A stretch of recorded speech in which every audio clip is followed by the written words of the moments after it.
याद रखे, जिसके पास सिर्फ झोंपड़ा है, जब उसका झोंपड़ा छिनता है तो उसको दुख होता है, जैसे जब महल छीन जाए तो महल के मालिक को दुख होता है। रहे तो कुछ नहीं, न रहे तो कोई फर्क ना हो।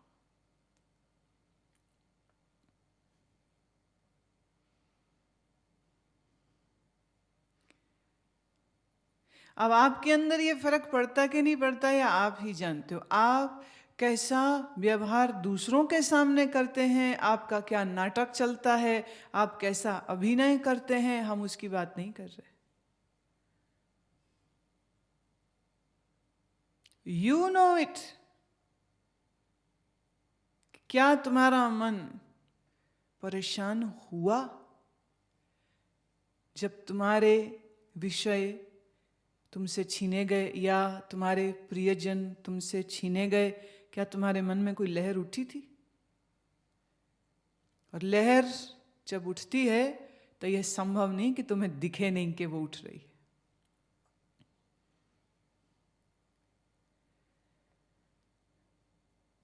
इंद्रिय निराहार रह जाएं तो भी विषय की आसक्ति नहीं जाती, और जिसकी आसक्ति नहीं जाती, अस्य रस अपि, ऐसा व्यक्ति जिसका भी राग है, जब वह भी परमात्मा का साक्षात्कार करेगा तो वो राग मुक्त हो जाएगा। जिसे खजाना मिल जाए वो फूटी कौड़ी के पीछे थोड़े भागेगा। जिसे सागर मिल जाए वो छोटी सी प्याली में पड़ी चंद घूंट के लिए थोड़े तड़पेगा। इस श्लोक का भाव अर्थ यह भी आ रहा है कि राग से छूटना चाहते हो तो उसका एक ही उपाय है, परमात्मा का साक्षात्कार करो, उसके लिए साधन कर लो। राग छोड़ेंगे तो परमात्मा मिलेगा, इस भूल में मत रहना, ये होने वाला है नहीं। जबरदस्ती तू नाक आंख कान मुंह बंद किए बैठा रहेगा और होगा क्या? मन अंदर खेल खेलता रहेगा। और जब इसको मौका मिलेगा, जब इसको अवसर मिलेगा, वहां फिर इतने जोर से इसका मन विचलित होगा और इंद्रियों के द्वारा बह जाएगा तुम्हारा मन। और फिर दूसरों के लिए ये एक और बढ़िया नाटक देखने को मिल जाएगा कि देखो, बहुत समझता था अपने आप को ब्रह्मचारी, जहां मौका मिला फिसल गया।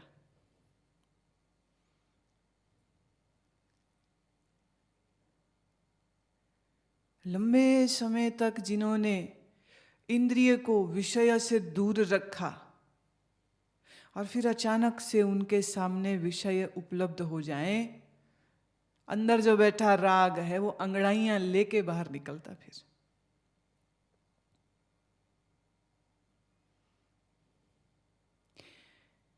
मेरे पास एक लड़की आई, बड़ा रोए, मैं तो आश्रम जीवन जीना चाहती हूँ, साधु होना चाहती हूँ, बनाइए। हाँ, वो रोए धोए रोए धोए रोए धोए रोए धोए, लंबा प्रोग्राम चला उसका। हमने कहा चलो ठीक है, आ जाओ। बहुत अच्छे घर से नहीं थी, असफल शादी रही थी, परिवार में उतना आप जानते ही हैं, जब तलाकशुदा बेटी हो तो भाइयों को भी वो बोझ लगती है और बाप को भी। कह कोई नहीं सकता, निभा लेते हैं, पर महसूस तो हर इंसान करता है। यहाँ आते 2-1 महीने में ही उसके रंग बदलने लग गए। वो जितना संताप था उसके अंदर, वो संताप निकलने लग गया बाहर, और ऐसे ऐसे कर्म उससे होने लग गए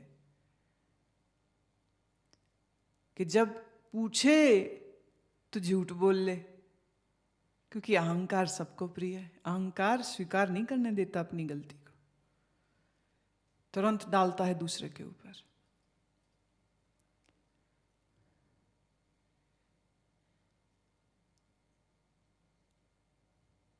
और यहाँ खुला है सब, तो धन भी खुला है, पदार्थ भी खुले। अब वो धन को अपने ढंग से तृप्त करना चाह रही है अपने आप को, और वो रोकती है और फिर रुक नहीं पाती है एक अजब पशुपेश में।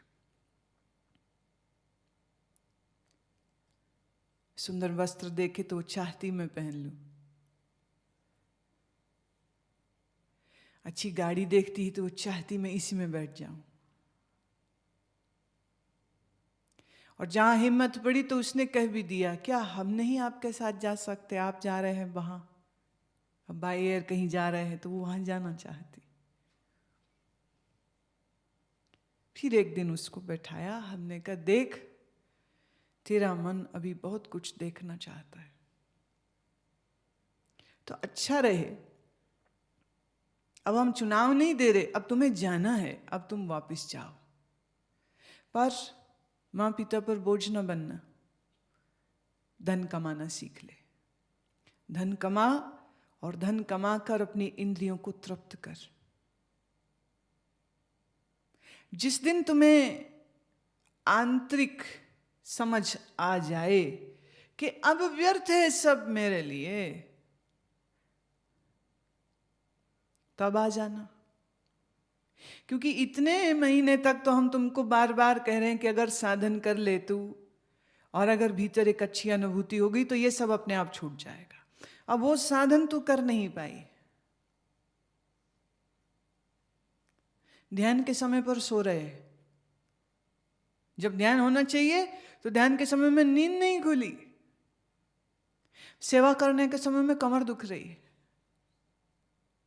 जब झूठ और बहाने ही सिर्फ तुम्हारे पास रह जाएं तो ये संकेत है, और इसमें हम करुणा करके तुम्हारा कल्याण देखते हैं कि तेरे लिए अभी साधना का पथ नहीं है,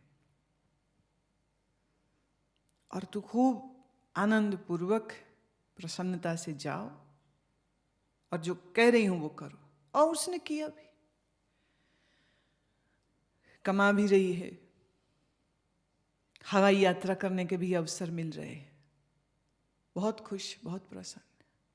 और हम इस बात से खुश है कि कम से कम अपने आप को धोखा तो नहीं दे रही ना।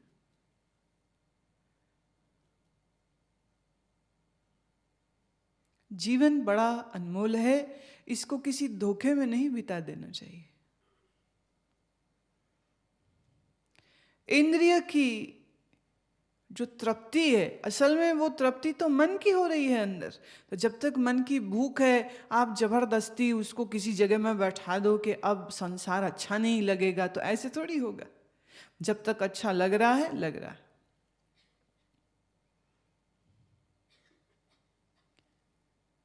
तो बेहतरीन तरीका क्या कि आप या तो भगवान कह रहे परमात्मा का साक्षात्कार कर ले तो राग से निवृत्त हो जाएगा, या भोग ले। फिर इंद्रिय बनी ही है उसके लिए, कोई दोष नहीं है। तुम अच्छा खाना चाहते हो, तुम अच्छा देखना चाहते हो, क्या दोष है इसमें? कोई दोष नहीं। पर यह है, पहले वासना से प्रेरित होके भोगते थे, अब ज्ञान की समझ लेके भोग, बिना हृदय में कोई ग्लानि लिए भोग। खुली गिरना ही है तो खुली आंख से गिर, फिर गिरना भी संभलना हो जाएगा। इस श्लोक में बहुत गहरे अर्थ हैं कि आप अपनी इंद्रियों के ऊपर जबरदस्ती दमन न लाएं।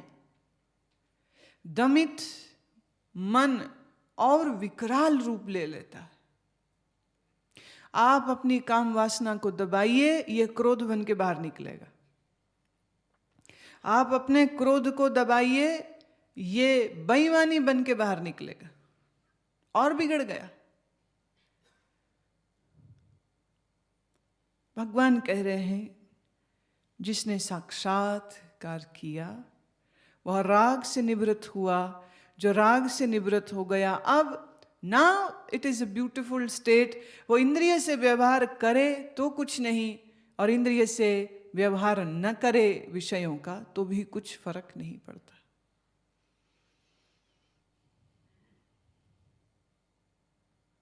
क्यों नहीं पड़ता है?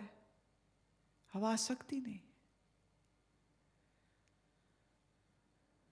हम यह भी कह सकते हैं, घर में रहने वाला श्रेष्ठ कि आश्रम में रहने वाला? ब्रह्मचारी श्रेष्ठ के गृहस्थी? मुझे मालूम है समाज कहेगा ब्रह्मचारी श्रेष्ठ, गृहस्थी नहीं। त्यागी श्रेष्ठ, भोगी नहीं। पर कृष्ण कह रहे ना, न त्याग न भोग, जिसकी आसक्ति गई वही श्रेष्ठ।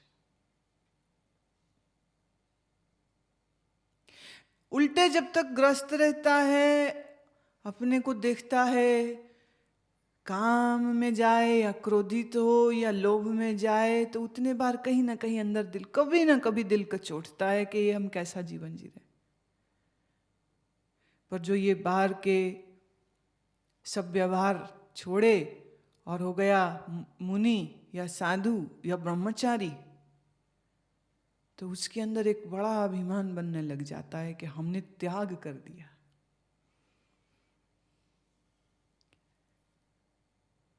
एक साधु मिला, वो कहता मैंने लात मार दी थी अपने महलों पर। मैंने पूछा कौन सा महल था? बोले वो पंजाब में। मैं पंजाब में कौन सा? वो जी आप नहीं जानते। मैं पूरा देश घूमी हूं, तू बोल तो सही। जी वो जो शहर है ना पटियाला, मैं पटियाला का महल तो अमरिंदर सिंह का है। तू उसका भाई है, भतीजा है, सौतेला भाई है? कौन है? जी वो नहीं, मैं तो जहां उसका महल है ना उसके पीछे तो मोहल्ला है।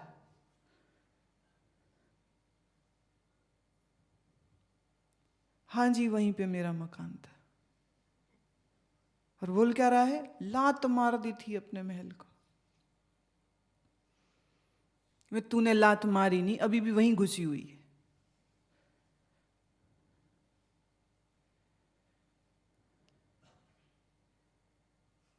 त्यागी श्रेष्ठ नहीं। किसी त्यागी को यह नहीं समझना चाहिए कि उसने बहुत बड़ा काम कर दिया। उल्टे, या तो तुम वो त्यागी हो जैसा मैंने उस दिन भी कहा था कि कमा करके एक हिस्सा उसने आश्रम को दिया और फिर उसी आश्रम में वो चला गया। अब वो किसी के ऊपर बोझ नहीं, उस आश्रम को उसने इतना सपोर्ट किया है कि आज आश्रम के लिए उसको सहायता देना गौरव होगा। संसार भोग लिया, देख लिया, अब वो निवृत्त हुआ इस सब चीज से और अब पूरी तरह से साधनों में लीन होना चाह रहा है। ये एक बड़ी सुंदर व्यवस्था है। पर अगर ऐसा न किया हो तो साधु को तो जुटा नहीं। अब ऐसा साधु हो जाए जो किसी एक स्थान से जुड़ा हुआ नहीं है, आज सार्वजनिक भिक्षा या भिक्षामदेही करके भोजन प्राप्त करे तो उसे भिखारी बोलते, उसे साधु नहीं बोलते। जैन साधु को जैनी भिक्षा देगा, हिंदू साधु को हिंदू देगा। जैन साधु कभी हिंदू के द्वार पर नहीं जाएगा। क्यों? उसका आहार ही दूसरा है। बौद्ध भिक्षु बौद्ध घरों में जाएगा, तो उसमें फिर एक क्लास बन जाती है। आप किस क्लास, किस धर्म, किस संप्रदाय के साधु हैं, आप वहीं वहीं जाओ। कई होते हैं जिन्हें हम कहते हैं मलंग साधु। वो अपने आप को किसी से नहीं जोड़ते, कहीं भी खड़े होकर नारायण हरि कर देंगे। पर जिस घर में उसने ये आवाज लगाई है, अगर वह घर के लोग साधु से भी नहीं है तो गालियां सुनाएंगे, कुबोल बोलेंगे। और अगर दे भी दें तो उनके देने में कुछ प्रेम नहीं। और जो प्रेम से भोजन नहीं दे रहा, ऐसे का भोजन खा के अपना मन ही तो खराब करेगा।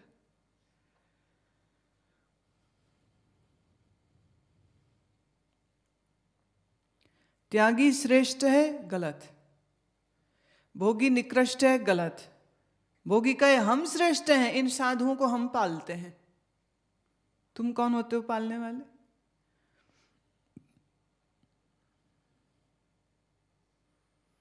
मुझे एक महात्मा मिले थे उत्तर काशी में, वो डॉक्टर राधा कृष्णन के सेक्रेटरी थे।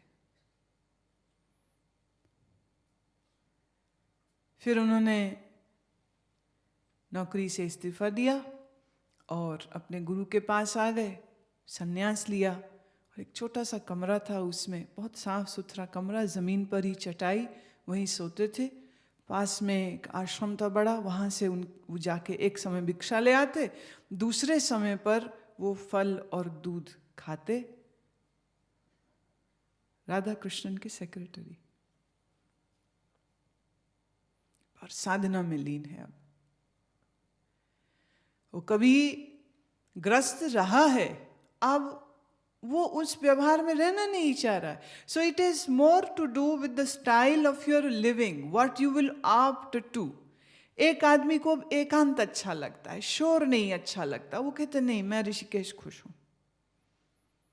अब इसमें कोई मानता थोड़े, ये उसका व्यक्तिगत चुनाव है। एक कहता है नहीं, घर में कितना ही शोर चलता रहे, ध्यान में कोई बाधा नहीं मेरे को, वो मजे से घर में बैठा रहता है।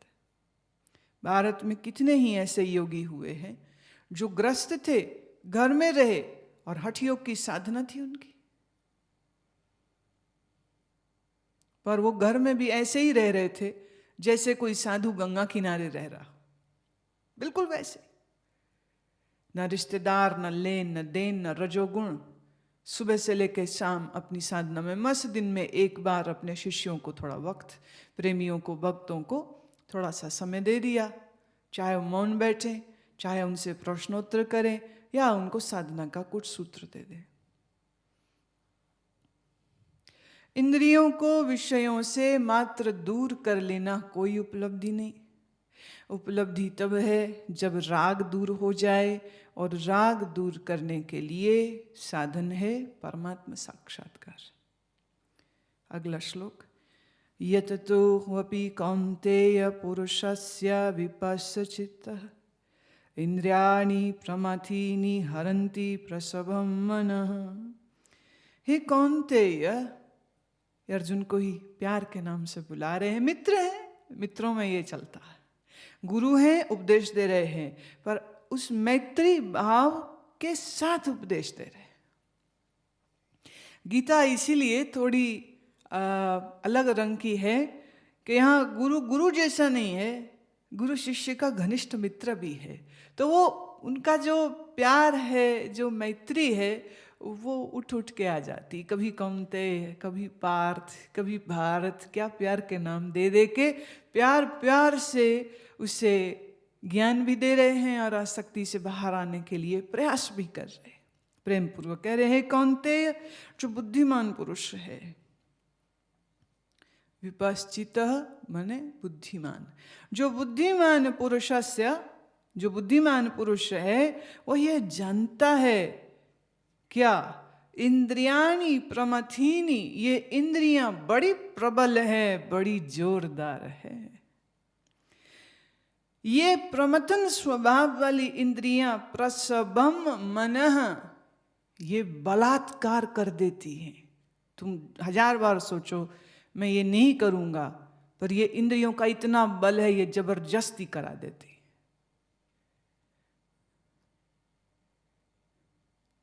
मैं बाहर कुछ नहीं देखूंगा, जोर से रोक लिया, धारणा करने बैठा, मन विचारों की स्त्री बना के खड़ी कर देता सामने।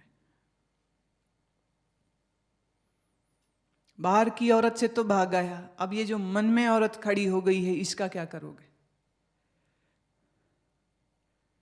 बाहर तो भोग छोड़ दिए, अच्छा भोजन न खाया, कंदमूल फल खाया, पर मन में जो खाने का लोभ है, वह लोभ इतना जोरदार है कि वो काल्पनिक खाने की चीजें तुम्हारे सामने खड़े कर देगा। एक सत्य घटना आपको सुनाते, ऐसा नहीं कि बाकी हम असत्य सुना रहे होते, पर फिर भी हम एक बार एक प्राकृतिक चिकित्सालय में थे, और वहाँ उपचार अधिकतर उपवास से किए जाते हैं। पतला होना है तो, शुगर है तो लंबे उपवास चलते हैं। एक लड़की वहाँ पर पतला होने के लिए आई थी, उसका वजन था 125 किलो, और घर वालों ने भेजा कि पतली होगी तो वापस लेके जाएंगे, नहीं तो यहीं रहे।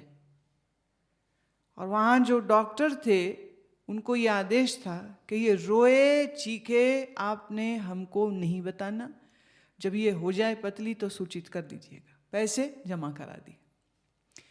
अब वहाँ क्योंकि ये देहात में है तो ज़्यादातर जो रोगी आए थे वो गांव के लोग, और ये शहर से आई लड़की, किसी से उसकी बने नहीं, सब जगह उसको बड़ा ख़राब लगे। ऊपर से नींबू और शहद वाला गर्म पानी दिन में 4-5 बार बस पीने को मिले, सिर्फ नींबू शहद।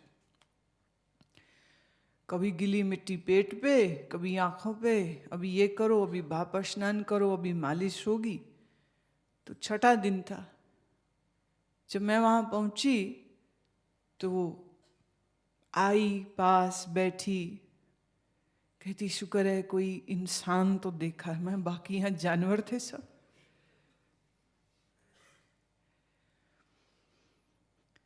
दो 4 दिन बाद की घटना है।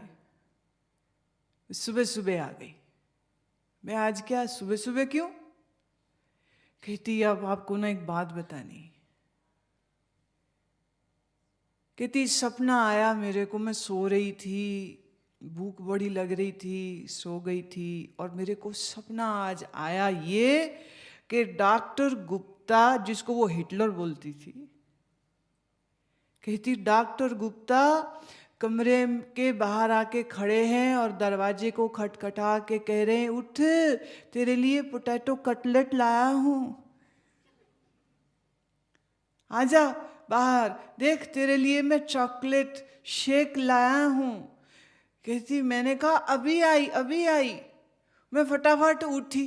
कहती मैं सच में बिस्तर में उठ गई, दरवाजा भी खोल दिया, बाहर कोई भी नहीं, अभी रात थी। कहती मेरे पूरे मुंह में राल लगी हुई और मेरा पूरा सिराना भी गीला। कहती अब बताओ ये कोई हाल है, ऐसे में पतली होंगी? और ये सच भी।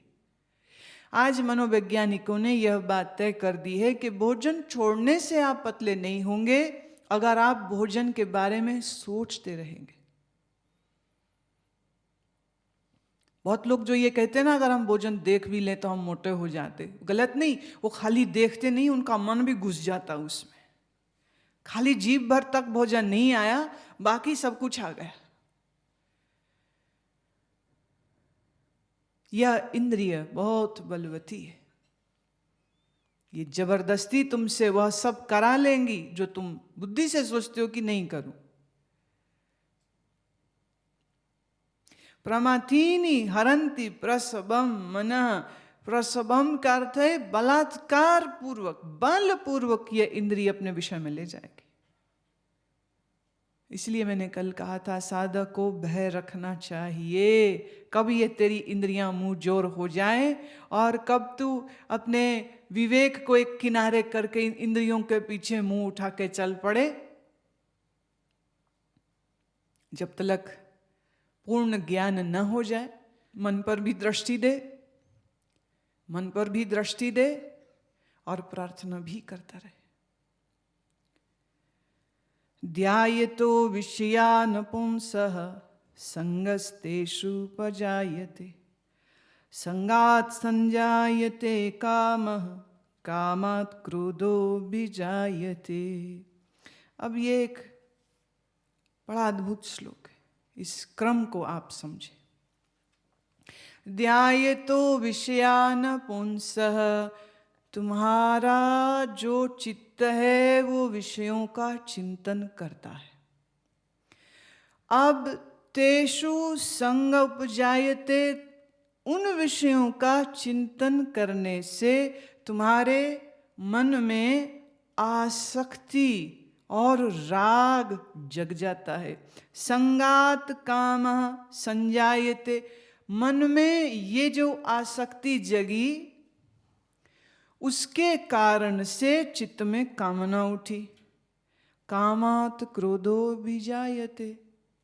और जब आप के मन में कामना जग गई और वह कामना पूरी न हो तो क्रोध आता है। क्रम समझें इसका। विषयों का ध्यान किया, विषयों की आसक्ति जगी, आसक्ति जगी तो कामना आई, कामना आई तो मुझे यह विषय मिल जाए। अब अगर ये नहीं मिले तो क्रोध होता है। क्रोध ऐसे ही नहीं आता। क्रोध के पीछे एक पूरा विज्ञान है, क्रम है। जिसके कोई कामना नहीं उसको क्रोध क्यों आएगा? और जिसके मन में आसक्ति नहीं है उसको कोई कामना ही क्यों होगी? और जो विषयों का चिंतन नहीं करता है उसको आसक्ति ही क्यों होगी?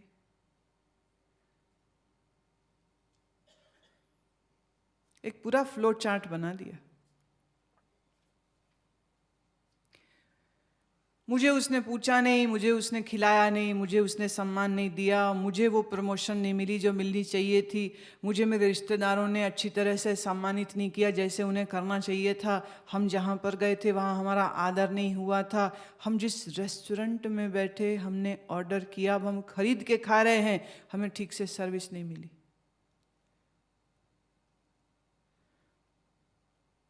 ये कुछ सिचुएशंस मैंने बोली, क्रोध आता है। क्यों? क्योंकि कामना है उसके पीछे। मैं बड़ा हूं, मेरे पैर छुओ, मैं पूज्य हूं, मुझे नमस्ते बोलो। ये तुम्हारी बेवकूफी है ना, तुमको अगर ऐसी कामना है तो। दूसरों को क्या लेन देन इस बात से? मैं घर का बड़ा हूं, मेरे से पूछे बगैर मेरी बहू मेरे बेटे कुछ क्यों करें? ये तुम्हारी बेसमझी, तुम अपने आप को ऐसा समझते हो।